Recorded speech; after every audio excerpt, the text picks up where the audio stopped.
Kita mulai. Bismillahirrahmanirrahim. Assalamualaikum warahmatullahi wabarakatuh. Alhamdulillah wassalatu wassalamu ala Rasulillah wa ala alihi wa sahbihi wa mawalah wa la hawla wa la quwata illa billahi wa ba'du. Baik, kita lanjutkan. Kajian kita masih membahas surah An-Nazi'at dan kita masuk pada ayat ke-37 dan seterusnya. A'udzubillahi minasyaitonir rajim. Bismillahirrahmanirrahim. Fa amma man tagha wa athara al-hayatad dunya fa innal jahima hiyal ma'wa wa amma man khafa maqama rabbih wa nahan nafsa 'anil hawa fa innal jannata hiyal ma'wa.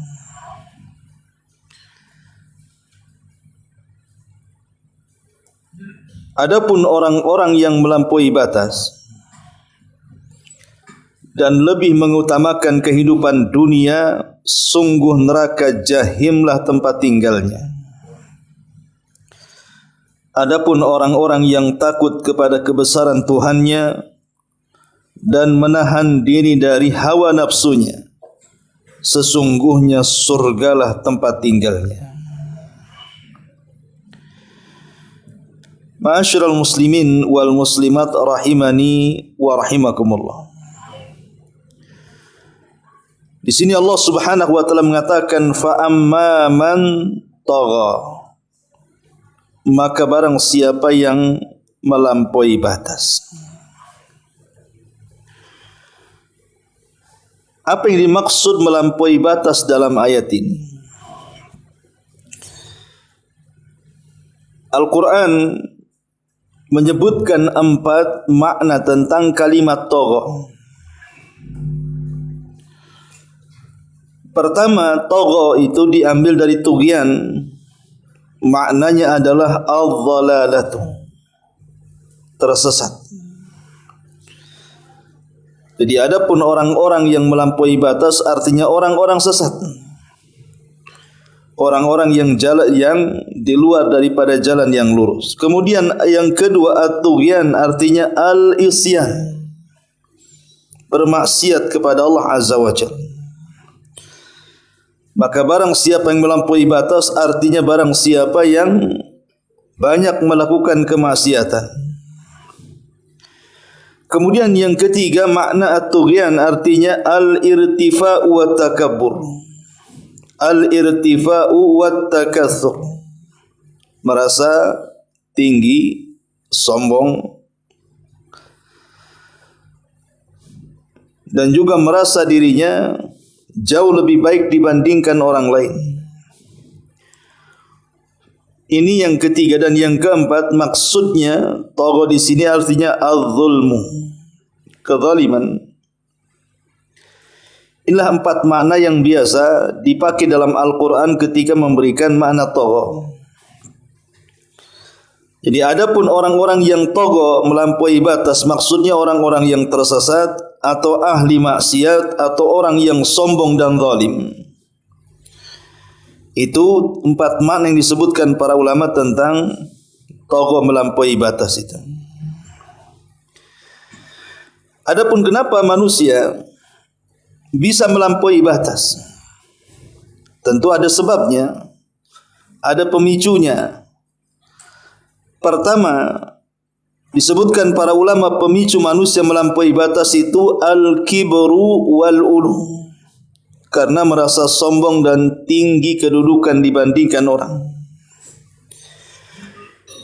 Makanya lihat bagaimana Fir'aun menindas orang-orang yang dianggap musuhnya, Bani Israel, dengan membunuh anak laki-laki mereka dan membiarkan anak wanita mereka. Kenapa dia sampai melampaui batas? Karena dia merasa sombong dan merasa tinggi dan dia adalah raja dari penduduk Mesir. Yang kedua, al-ujbu wal ghurur, ujub dan juga merasa tertipu. Seperti yang dikatakan oleh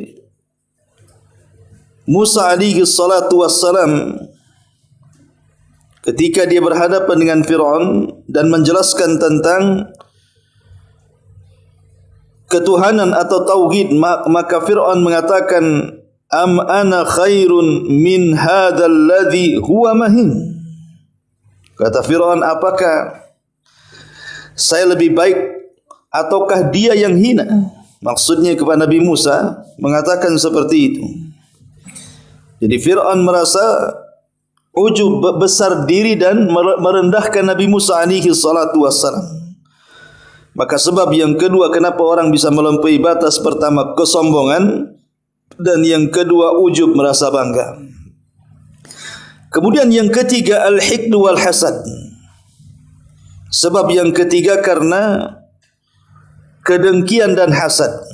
Jadi orang bisa melampaui batas itu karena dia dengki kepada orang, kemudian hasad kepada orang, dari situlah dia akhirnya melampaui batas, menyakiti orang lain tanpa tahu sebab kebenarannya.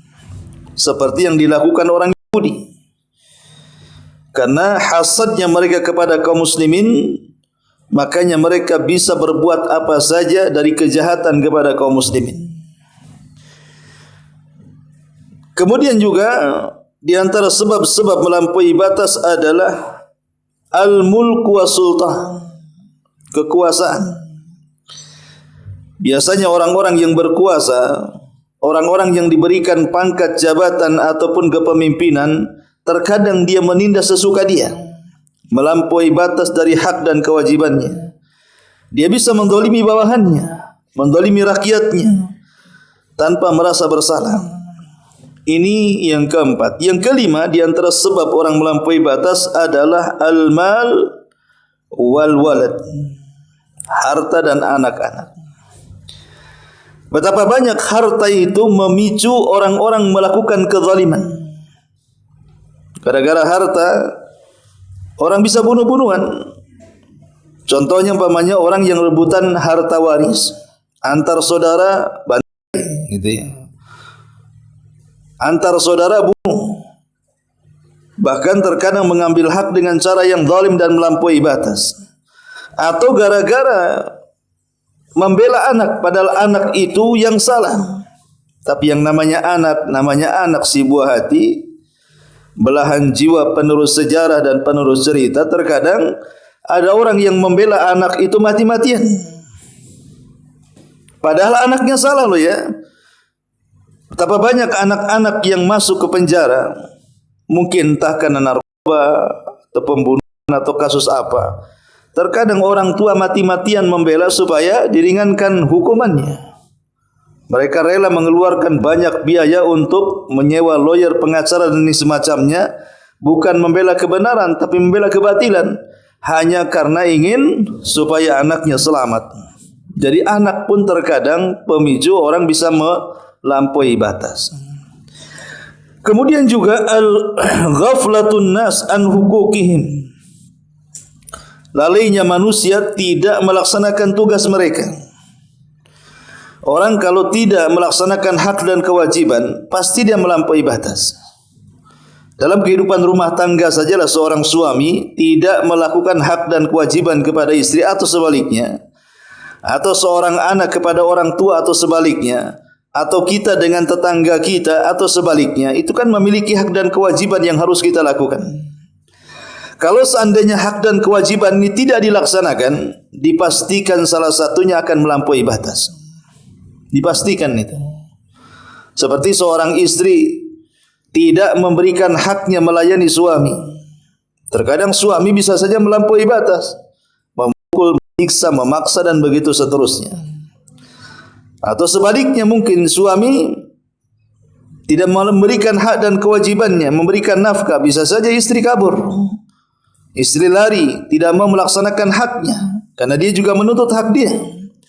Artinya kalau seandainya seseorang lalai dari hak dan kewajiban manusia, dipastikan disinilah pemicunya kenapa orang sampai melampaui batas. Ini di antara sebab-sebab yang disebutkan oleh para ulama. Kemudian juga di antara sebab yang lain yang boleh jadi kenapa kemudian orang-orang itu bisa melampaui batas dan tidak berhenti dan terus menerus, itu juga ada penyebabnya. Yang pertama, tarku ingkaril munkari wat tasahulu fihi. Tidak mau mengingkari kemungkaran dan menganggap remeh dari perkara mungkar tadi. Jadi ketika kemudian kemungkaran dibiarkan, orang-orang yang melampaui batas itu dibiarkan, maka dia akan terus merajalela dan tidak akan bisa dihentikan. Contoh umpamanya para perampok, kalau tidak ditangkap, kemudian diproses, dikasuskan, kemudian dipenjarakan, dia akan terus merampok. Ya. Dan begitu seterusnya. Dunia maksiat kalau tidak dihentikan akan terus maksiat. Makanya kalau ingin menghentikan perkara tugian ini, maka ingkari semua kemungkaran. Kemudian yang kedua, at-ta'alluq bil hayati. Seseorang sangat tergantung dengan kehidupan dunia dan lupa akhirat. Orang kalau hatinya terkait dengan dunia saja, lupa dengan akhirat, maka dia tidak akan berhenti untuk melakukan kezaliman, kejahatan, melampaui batas dalam hidupnya. Karena dia pikir kezaliman dia tidak akan dibalas. Dia pikir kezaliman dia tidak akan dipertanggungjawabkan di hadapan Allah, makanya dia akan terus berbuat maksiat. Jadi ketergantungan kepada dunia dan lupa akhirat ini menjadikan melampaui batas tidak akan bisa dihentikan. Kemudian yang ketiga, adamut tadabburil Qur'anil Karim. Tidak mau tadabbur dengan Al-Qur'anul Karim. Jangan lagi tadabbur, membacanya pun tidak. Jangan lagi membacanya, menyentuhnya pun tidak. Jadi sepanjang hidupnya tidak kenal apa itu Quran. Ketika seseorang tidak kenal apa itu Quran, maknanya orang itu tidak tahu bahwa hidup itu ada undang-undang. Kan Quran itu undang-undang hidup. Kalau tidak ada Quran, tidak ada undang-undang. Kalau tidak ada undang-undang, maka seperti harimau dalam hutan. Maka dia bisa berbuat jahat sekehendaknya. Karena bagi dia tidak ada undang-undang. Lah ketika orang kemudian lari dari tadabbur Al-Quran, maka dipastikan dia lari dari undang-undang Islam. Dan kalau dia lari dari undang-undang Islam, maka seolah-olah hidup tanpa undang-undang. Disitulah keberlangsungan orang-orang zalim dan melampaui batas tidak bisa dihentikan. Kemudian yang keempat, sukutu ba'dil ulama'i wad du'a'i anil zulmah. Diamnya sebagian para duat, para ulama, para ustaz, para kiai dari kezaliman, membiarkan kezaliman merajalela, sementara tokoh-tokoh agama membiarkannya dan tidak menasihatinya. Maka ini akan menjadikan orang-orang yang berbuat melampaui batas tidak akan menghentikan perbuatan mereka. Contoh pamannya di lingkungan kecil, RT RW kan. Ada orang yang nyetel musik keras-keras sambil mabuk ikhtilat dan begitu seterusnya. Kalau dibiarkan, tokoh agama di situ membiarkan, tokoh masyarakat membiarkan, maka seolah-olah dibolehkan. Boleh jadi mungkin lebih merajalela kan itu, karena tidak ada teguran. Maka kalau seandainya para tokoh-tokoh agama, tokoh-tokoh masyarakat membiarkan kezaliman dan kemungkaran, maka sesuatu yang melampaui batas itu tidak akan dihentikan. Inilah 4 perkara, hal-hal yang melampaui batas itu tidak bisa dihentikan. Ma'asyiral muslimin wal muslimat rahimani wa rahimakumullah. Lalu bagaimana cara obatnya untuk menghentikan sifat melampaui batas ini? Al-Quranul Karim sudah menjelaskan solusinya. Pertama, Al-Quranul Karim melarang dengan tegas tidak boleh seseorang itu melampaui batas.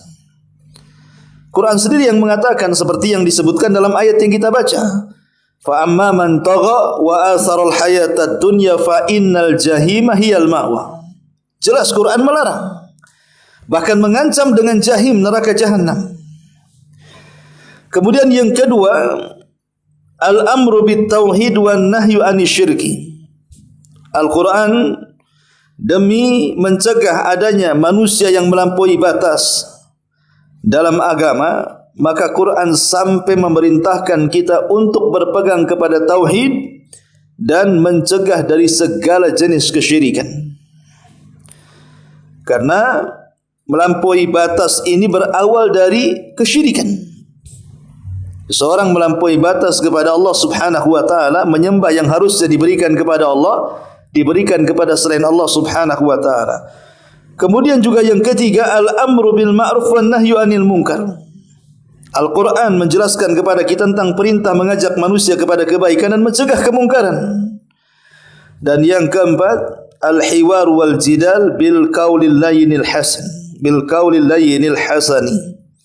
Al-Quran menjelaskan kepada kita agar kita ini dalam berdebat, dalam berhiwar, itu menggunakan kalimat-kalimat yang santun dan baik. Jadi saat kita berdakwah kepada orang-orang yang kita dakwahi, supaya mengena orang tersebut, maka Al-Quran sampai memerintahkan supaya kita berkata-kata santun. Seperti ketika Allah memerintahkan Musa dan Harun untuk berdakwah kepada Fir'aun sang pelampau batas itu. Allah mengatakan, idhab ila fir'auna innahu tagha. Pergilah kepada Fir'aun, dia adalah orang yang melampaui batas. Faqula lahu qawlan layyinan. Katakan kepadanya dengan kata-kata yang santun, kata-kata yang baik. La'allahu yatadzakkar aw yakhsha. Mudah-mudahan dia bisa ingat dan dia bisa takut kepada Allah Subhanahu wa taala. Inilah 4 perkara yang disebutkan dalam Quran sebagai ilaj, obat untuk menangani manusia-manusia yang melampaui batas. Quran dengan tegas larangannya sampai dengan diancam dengan neraka. Quran juga merintahkan untuk bertauhid dan menjauhkan dari kesyirikan karena ini sumber yang melampaui batas. Kemudian juga Al-Quran merintahkan agar kita mencegah dari yang mungkar dan mengajak kepada kebaikan. Karena dengan seperti ini terhentilah orang-orang yang melampaui batas. Dan saat kita mengajak manusia untuk berhenti dari perkara-perkara itu, Al-Quran juga mengingatkan agar kita menggunakan bahasa-bahasa yang baik. Ya, itu upaya Al-Quran mencegah orang-orang yang melampaui batas. Kemudian Allah Subhanahu wa taala mengatakan, fa amma man tagha. Adapun orang-orang yang melampaui batas, wa asaral hayatad dunya, dan lebih mendahulukan kehidupan dunia, lebih mendahulukan kehidupan dunia. Tabiat manusia terhadap dunia pasti akan lebih mencintai dunia dibandingkan akhirat. Kenapa? Karena kita terlahir di dunia dan kita tidak pernah melihat sorga. Kalau antum terlahir di sorga dan tidak pernah melihat dunia, saya yakin kita tidak mungkin ke dunia dan tidak ada ingin menginjak dunia kalau kita lahirnya di sorga. Masalahnya kita lahir di dunia, bukan lahir di sorga. Sementara sorga itu hanya dongeng dan cerita saja. Hanya orang-orang yang beriman yang meyakini keberadaannya. Sehingga keterkaitan manusia kepada tempat kelahirannya jauh lebih kuat dibandingkan tempat yang dijanjikannya. Itulah kenapa kemudian manusia lebih terkait dengan kehidupan dunia dibandingkan tempat yang dijanjikan. Makanya Allah mengatakan, bal tu'thirunal hayatad dunya wal akhiratu khairun wa abqa. Bahkan kalian lebih mendahulukan kehidupan dunia, padahal akhirat itu jauh lebih baik dan lebih kekal. Makanya Allah mengatakan dalam surah Al-Adiyat, sesungguhnya kalian terhadap dunia ini sangat keras kecintaannya. Allah mengatakan, kecintaan kita kepada dunia itu teramat sangat kuat. Karena memang itu tabiat manusia, mencintai dunia dan ingin kekal di dunia. Terutama orang-orang yang mereka tidak pernah menginvestasikan umurnya, waktunya, hartanya, pangkat, jabatan dan kedudukannya untuk akhirat. Kalau orang itu tidak pernah investasi untuk akhirat, maka selamanya ketika kematian dia tidak akan suka mati. Kenapa? Karena saat kematian dia ingat kebunnya, ingat rumahnya, ingat kendaraannya, ingat anaknya, ingat pasangannya. Macam mana kehidupan mereka? Ditinggal segalanya. Tapi kalau orang memindahkan investasi kekayaannya ke sorga sana, bagaimana dia beli rumah di sana, bagaimana dia bangun rumah di sana, beli tanah di sana, beli pohon di sana, saat kematiannya dia senang. Kenapa? Karena dia akan sampai kepada tempat yang sementara itu di dunia dia menginvestasikannya. Pasti dia akan cenderung suka kematian dibandingkan kehidupan.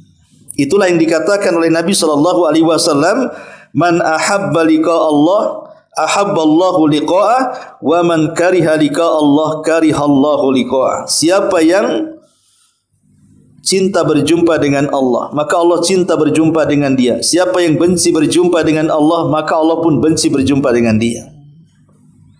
Artinya ada orang-orang yang cinta ingin berjumpa dengan Allah dan Allah suka dengan dia. Tapi ada orang-orang yang benci berjumpa dengan Allah dan Allah pun benci dengan dia. Seperti apa orang-orang yang tidak mau berjumpa dengan Allah sehingga Allah benci kepada dia? Orang-orang yang tidak punya investasi di akhirat sama sekali. Maka dia akan takut berjumpa dengan Allah, karena dia akan meninggalkan segalanya di dunia, sementara di sisi lain dia harus mempertanggungjawabkan segalanya di hadapan Allah Subhanahu wa taala. Makanya Allah mengatakan fa amma man tagha wa asaral hayatad dunya. Kemudian Allah Subhanahu wa taala tutup fa innal jahima hiyal ma'wa. Maka orang yang seperti ini neraka jahimlah tempat tinggalnya. Ma'asyiral muslimin wal muslimat rahimani wa rahimakumullah. Kemudian Allah Subhanahu wa taala mengatakan di sini, fa amma man khafa maqama rabbih. Adapun orang-orang yang takut akan kedudukan Rabbnya, wa nahan nafsa anil hawa, dan menahan hawa nafsunya, fa innal jannata hiyal ma'wa. Sesungguhnya sorga adalah tempat tinggalnya. Ma'asyiral muslimat yang dimuliakan Allah Subhanahu wa taala. Di sini Allah Subhanahu wa taala menyebutkan salah satu dari rukun hati. Rukun ibadah hati. Ibadah hati itu kan ada tiga jenis. Pertama, dia harus menanamkan kecintaan kepada Allah, dan cinta dalam ibadah itu sama dengan kepala dalam badan. Artinya kalau manusia tanpa kepala hidup atau tidak? Tidak akan hidup. Maka begitu juga ibadah tanpa cinta, maka tidak akan ada kehidupan dalam ibadah. Kemudian yang kedua, ada namanya ar-raja. Ar-raja itu artinya harapan. Dan yang ketiga ada yang namanya al-khawfu, perasaan takut kepada Allah Subhanahu wa taala. Inilah yang disebut dengan arkan rukun ibadah. Cinta, harap dan juga takut.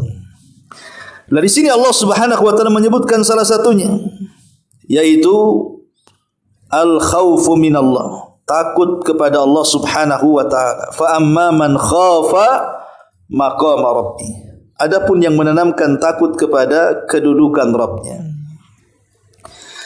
Ma'asyiral muslimin yang dimuliakan Allah Azza wa Jalla, bicara tentang satu di antara rukun ibadah hati, perasaan takut.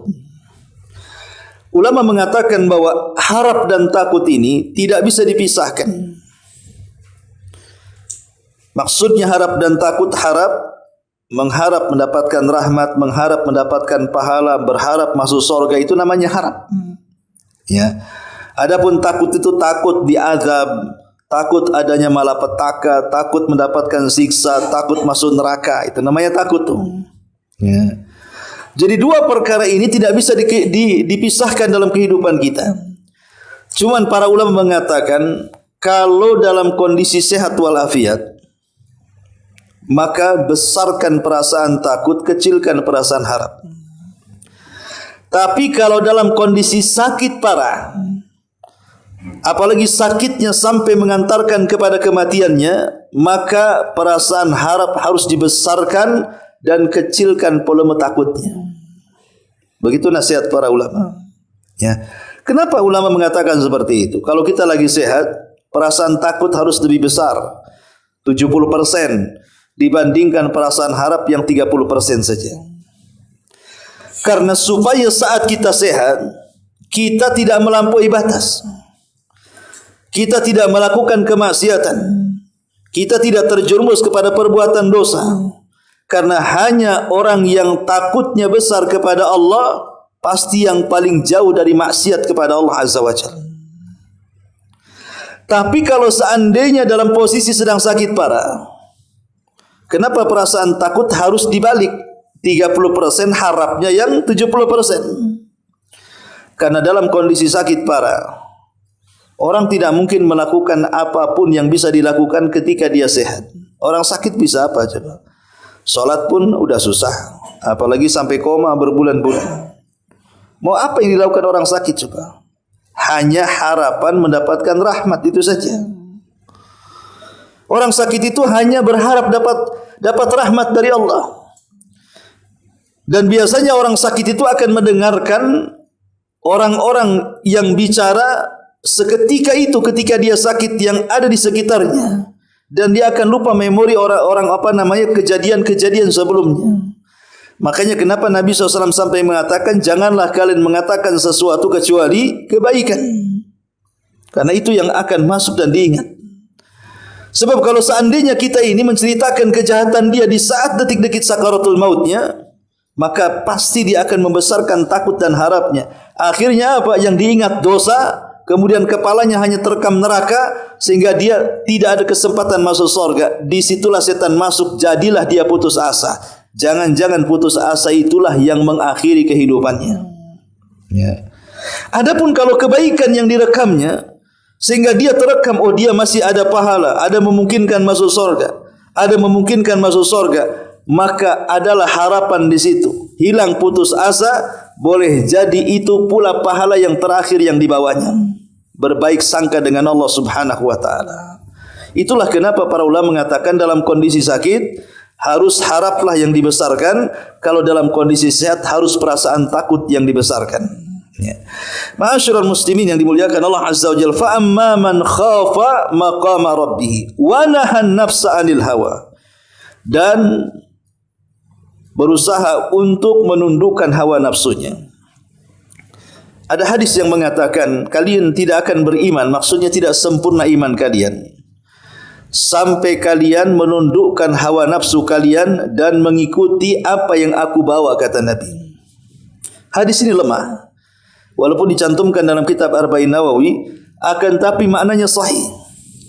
Ya. Jadi orang-orang yang menundukkan hawa nafsu adalah orang-orang yang memasrahkan hawa nafsunya dan menurut apa kata wahyu. Kalau saya boleh katakan untuk contohnya seperti ini. Ada dua orang, si A dan si B. Dua-duanya mantan narkoba. Dua-duanya mantan pecandu khamar, pecandu judi, zina dan yang semacamnya. Allah takdirkan dua-duanya taubat. Taubatan nasuha. Tidak kembali kepada perbuatan setannya. Dua-duanya hijrah. Cuman masalahnya si A ini kalau diceritakan tentang masa lalunya, dia menikmati ceritanya. Dia menikmati. Oh memang dulu aku ini dulu penjahat, aku ini seorang pezina, tapi alhamdulillah saya ini sudah bertobat. Tapi dia ketika bercerita menikmati. Tidak ada kebencian sama sekali. Tetapi yang satunya kalau disuruh bercerita masa lalunya, dia tutup rapat-rapat, dia tidak mau. Dia tidak mau bercerita. Pokoknya dulu yang dulu, saya tidak mau cerita. Saya benci dengan yang dulu. Saya ingin yang sekarang. Ini si A dengan si B ini berbeda di hadapan Allah. Yang si A, dia belum bisa menundukkan hawa nafsunya. Makanya dia bercerita tanpa ada dosa. Yang si B dia benci dengan maksiatnya. Makanya dia tidak mau menceritakannya. Itulah makna menahan hawa nafsu. Atau dua orang yang kecanduan minum khamar, kemudian dua-duanya tobat dan hijrah. Si A ini dulunya pemabuk kemudian hijrah. Kalau diceritakan khamar, dia terbayang rasa khamar, pengen minum, tapi tak berani karena sudah tobat. Atau nampak botol khamar, teringat dulu dia pun pemegang kepala botol itu dan kepengen meminumnya, tapi tak bisa karena dia sudah bertobat. Yang satu ni beda lagi. Kalau diceritakan tentang khamar, benci mati. Kalau melihat botol khamar langsung mau dipecahkan dia karena sudah dia bertobat betul-betul. Maka orang yang nomor dua itu, itulah yang menundukkan hawa nafsu. Adapun yang pertama walaupun sudah bertobat tapi belum bisa menundukkan hawa nafsu. Kenapa? Karena masih mencintai maksiatnya walaupun tidak melakukannya. Itulah yang dikatakan wanahan nafsa anil hawa. Jadi kalau sudah bertobat, ya bencilah dengan maksiat. Maka itulah tanda dia bisa menahan hawa nafsunya. Sebagai hadiahnya Allah mengatakan fa innal jannata hiyal ma'wa. Maka surgalah tempat tinggalnya. Wallahu a'lam. Ini beberapa ayat dalam surah An-Nazi'at yang bisa kita kaji pada malam hari ini. Sebelum saya tutup, kalau ada yang bertanya silakan. Kalau tidak kita tutup.